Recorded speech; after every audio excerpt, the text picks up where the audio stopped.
কম্বোডিয়ার প্রাকৃতিক সৌন্দর্য দেখতে প্রচুর বিদেশি পর্যটক দেশটিতে ভ্রমণ করেন।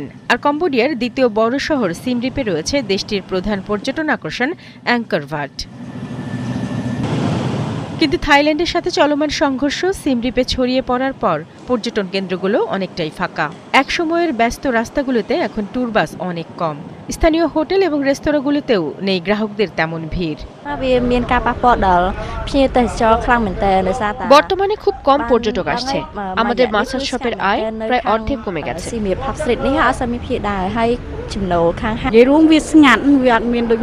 পর্যটন মৌসুম হলেও পর্যটকদের আগমন কমে গেছে। অনেকেই তাদের বুকিং বাতিল করছে।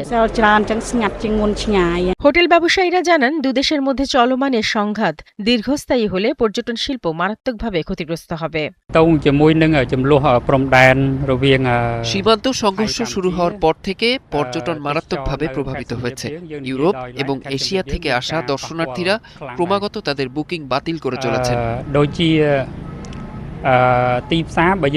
দেশটিতে সবচেয়ে বেশি ভ্রমণ করে চীনের বাসিন্দারা, আর গত বছর পর্যটন খাত থেকে কম্বোডিয়া আয় করে $308 কোটি। শারমিন স্বপ্না, ৭১।